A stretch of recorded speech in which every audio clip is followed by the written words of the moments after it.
केंद्रीय कृषि एवं किसान कल्याण राज्य मंत्री कैलाश चौधरी ने कहा कि प्रधानमंत्री नरेंद्र मोदी के विजन को साकार करने तथा देश के प्रत्येक किसान को आत्मनिर्भर बनाने के उद्देश्य से देश में ICAR Indian council of agriculture research और कृषि संस्थानों के माध्यम से प्राकृतिक खेती का रोल मॉडल तैयार किया जाएगा। इस प्राकृतिक खेती के रोल मॉडल को पूरा विश्व देखेगा।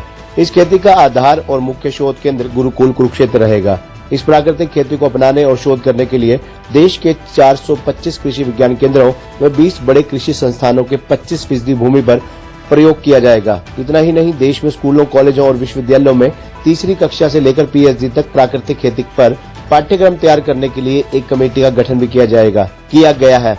इस कमेटी की रिपोर्ट आने के तुरंत बाद प्राकृतिक खेती विषय को पाठ्यक्रम में शामिल किया जाएगा। केंद्रीय राज्य कृषि मंत्री कैलाश चौधरी आज गांव कैंथला में गुरुकुल कुरुक्षेत्र की करीब 180 एकड़ प्राकृतिक खेती का अवलोकन करने के उपरांत पत्रकारों से बातचीत कर रहे थे।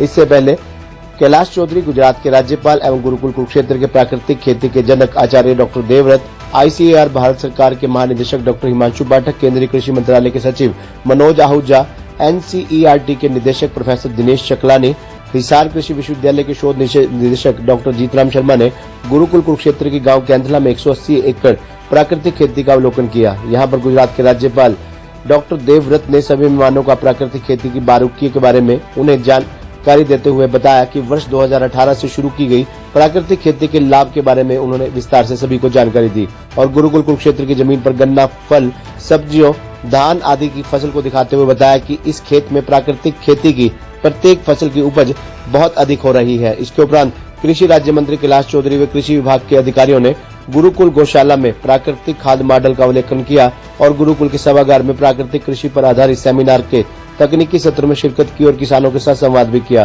केंद्रीय राज्य मंत्री कैलाश चौधरी ने कहा कि प्रधानमंत्री नरेंद्र मोदी ने देश के किसानों को आत्मनिर्भर बनाने और आय को दोगुना करने के उद्देश्य से बजट में प्राकृतिक खेती के लिए अलग से प्रावधान किया है। सरकार का उद्देश्य है कि किसानों को कम लागत पर अच्छा उत्पाद मिल जाए और आय में इजाफा हो सके तथा उपज और खेत केमिकल से मुक्त हो सके। इस प्राकृतिक खेती का उदाहरण गुरुकुल कुरुक्षेत्र में देखने को मिला। इस गुरुकुल में राज्यपाल आचार्य डॉक्टर देवव्रत ने प्राकृतिक खेती करके देश ही नहीं विश्व में प्राकृतिक खेती करने की रोशनी दिखाई है। अब इस प्राकृतिक खेती के मॉडल को देश में अपनाया जाएगा।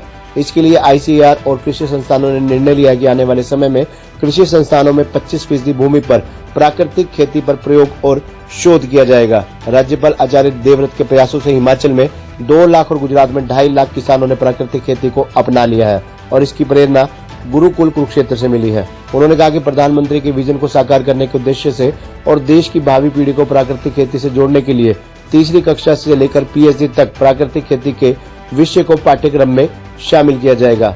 इसके लिए एक कमेटी का भी गठन किया गया है। इस कमेटी में कृषि वैज्ञानिक, कृषि विश्वविद्यालयों के कुलपति और शिक्षाविदों को शामिल किया गया है। ये कमेटी जल्द ही अपनी रिपोर्ट के साथ पाठ्यक्रम के लिए सिलेबस तैयार करेगी और इस सिलेबस को जल्द ही पढ़ाना शुरू कर दिया जाएगा। उन्होंने मुख्यमंत्री मनोहर लाल की भी प्रशंसा करते हुए कहा कि सरकार के प्रयासों से हरियाणा प्रदेश में भी लगातार प्राकृतिक खेती को बढ़ावा मिल रहा है।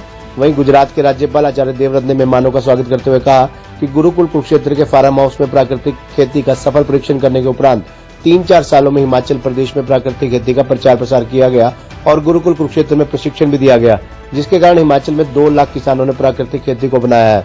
प्रधानमंत्री नरेंद्र मोदी के मिशन को सफल बनाने के लिए और रासायनिक खेती के विकल्प के रूप में प्राकृतिक खेती को अपनाया गया है। इस प्राकृतिक खेती से किसान आत्मनिर्भर होंगे, लागत कम होगी, आय में इजाफा होगा और लोगों को रसायन मुक्त खाद्य सामग्री मिल जाएगी, जिससे देश के नागरिक स्वस्थ होंगे, पर्यावरण शुद्ध होगा, पानी की बचत होगी, धरती की सेहत में सुधार होगा।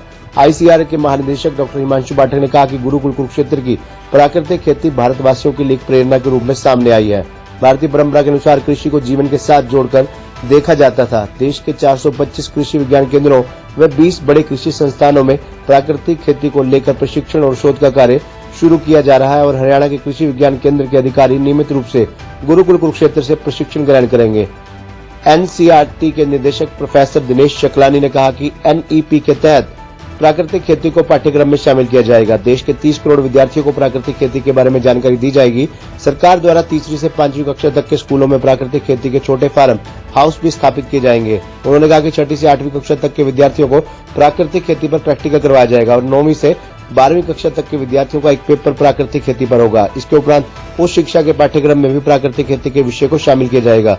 इस मौके पर महाराणा प्रताप कृषि विश्वविद्यालय के कुलपति डॉक्टर समर सिंह, राज्यपाल के OSD डॉक्टर राजेंद्र विद्यालंकार, doctor Balwan Singh, doctor Hariom, doctor Fateh Singh, doctor सरिता, डॉक्टर बलजीत सिंह सहित कृषि वैज्ञानिक, कृषि अधिकारी मौजूद थे। नेचुरल खेती जो प्राकृतिक खेती, उसमें उत्पादन भी ज्यादा होता है और गुणवत्ता भी अधिक अच्छी है और स्वास्थ्य के लिए भी बहुत ही लाभदायक है, जिसकी पूरे विश्व को आवश्यकता है।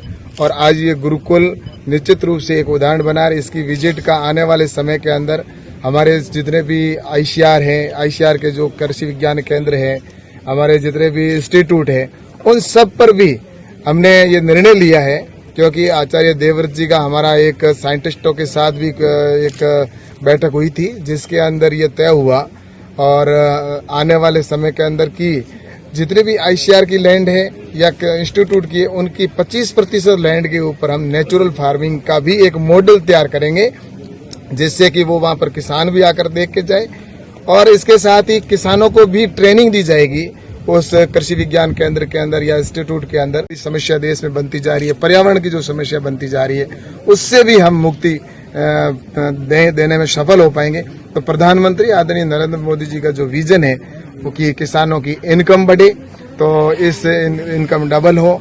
और इस फार्म के अंदर विजिट के बाद मैं यह दावे के साथ कह सकता हूं कि लागत में कमी आएगी और इनकम में वृद्धि होगी, क्योंकि नेचुरल फार्मिंग की या प्राकृतिक खेती की जो फसल होती है उसको आम व्यक्ति अधिक दाम के अंदर खरीदना चाहता, क्योंकि वो आज मिल नहीं रही है। तो ये आज की विजिट जो हमारे आदरणीय देवव्रत जी ने जिस तरह से हम सबको यहाँ पर देखने को मिला है, तो ये आने वाले कल में देश के किसान के लिए और देश के कल्याण के लिए और देश के स्वास्थ्य के लिए बहुत ही महत्वपूर्ण सिद्ध होगी।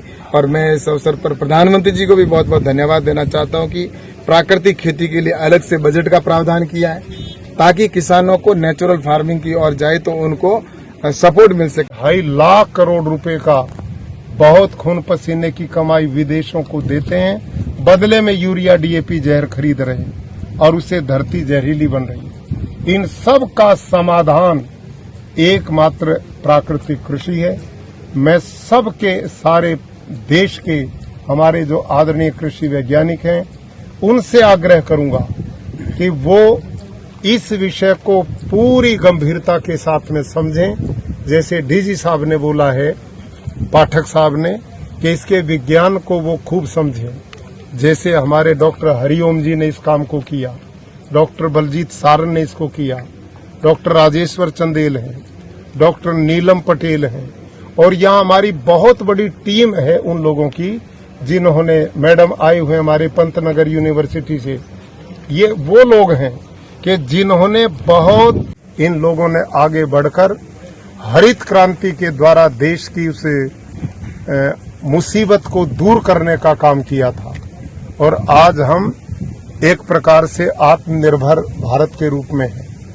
लेकिन मेरा नम्र निवेदन है कि आज जैसे उस काल में हमारे कृषि वैज्ञानिकों का योगदान रहा, अब रासायनिक खेती के जो दुष्परिणाम सामने आने लगे हैं, और दुष्परिणाम ये हैं कि धरती का ऑर्गेनिक कार्बन हरित क्रांति के समय डॉक्टर नेने की रिपोर्ट के अनुसार 2 से 2.5% था, आज पूरे देश का 0.345% पे आ गया है। पर्यावरण ग्लोबल वार्मिंग की दृष्टि से बिगड़ रहा है। पानी की खपत बढ़ने से धरती का पानी खत्म हो गया है, जो पूरे विश्व में नहीं है, जिसमें हमारे ट्रेडिशन है, परंपरा है और आज की विज्ञान है। दोनों को मिलकर के पूरे विश्व को हम एक नया मॉडल बना करके दिखा सकते हैं, दे सकते हैं। कैसे हो सकता है, मैं एक छोटा सा एग्जांपल, आप लोग आते आते देखे होंगे, वो जो गन्ने का वैरायटी आपने देखा ना, जी जी, CO 239, वो जो है कि हमारे भारतीय अनुसंधान परिषद की एक रिसर्च स्टेशन है, शुगर कैन ब्रीडिंग इंस्टीट्यूट, जो कोयम्बटूर में स्थित है, वहां से वैरायटी निकला हुआ है। वो जितने भी वैरायटी आपने देखा, या तो हमारे संस्थानों से आया हुआ है या तो किसी न किसी यूनिवर्सिटी से आया हुआ है। तो ये जो है कि मेल जोल करना है, इसको वैरायटी वहां से लाए, दूसरे तकनीक वहां से लाए, उसको परंपरागत जो खेती है उसके साथ इसको जोड़े। माइक्रोब ज्यादा से ज्यादा होंगे, उतना ही जो है कि मिट्टी की उपजाऊ क्षमता, मिट्टी की जान जो है कि वो बढ़ती रहेगी। और प्राकृतिक खेती में वही हो रहा है कि जो जीवाणु है, इसके अंदर, उसको जो है कि बढ़ावा दिया जा रहा है ताकि उसकी मात्रा, संख्या और उसकी एफिशिएंसी, पारदर्शिता, ये दोनों जो है कि साथ साथ बढ़ना चाहिए। और ये साथ साथ अगर बढ़ता है तब जो है कि उसका उपजाऊ क्षमता बढ़ेगा और उसी से फलन जो है कि फसल की अच्छी हो सकती है। तो ऐसे समय में मिला जबकि एनईपी लागू हो रही है, नेशनल एजुकेशन पॉलिसी 2020। तो मेरा भी कुछ सपना था खेती के बारे में। तो एक दिन माननीय मंत्री जी धर्मेंद्र प्रधान जी से मैंने चर्चा की, तो मैं वैदिक खेती बोल रहा था, तो उन्होंने मेरे से बोला कि नहीं, मैं उनके पिताजी वहाँ बैठे हैं गुजरात में, बात कराता हूँ। वहीं से फ़ोन मिलाया, मेरी महामहिम से बात कराई पहली बार। और जब बात हुई तो मुझे इतना अच्छा लगा, मुझे लगा कि दूसरा जन्म मुझे मिल रहा है, क्योंकि भारत को इसकी ज़रूरत है इस समय।